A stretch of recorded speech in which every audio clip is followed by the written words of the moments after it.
This is the 400 pass-through. One important point to remember is this is not glass, it is a polycarbonate material and is quite soft. It needs to be cleaned with a damp cloth with a little bit of washing up liquid. No harsh chemicals or abrasives. The stainless steel can be cleaned with degreaser and a cloth, or Vim or Ajax.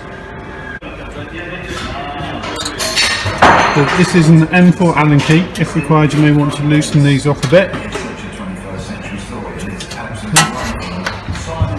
And then the back just lifts up, removes, and you can now clean the sides. This is how to remove the heat shield from the bottom. Okay, when cold, lift it up at an angle and manoeuvre it out.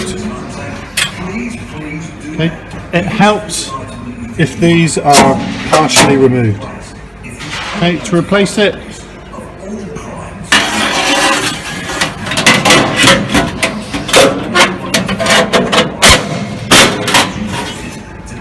once the heat shield is inserted, you can insert the shallow gashnorm pan above it. Okay, so to replace the drawer, make sure the float element, and it just slides in. Make sure you're putting a 65mm pan in.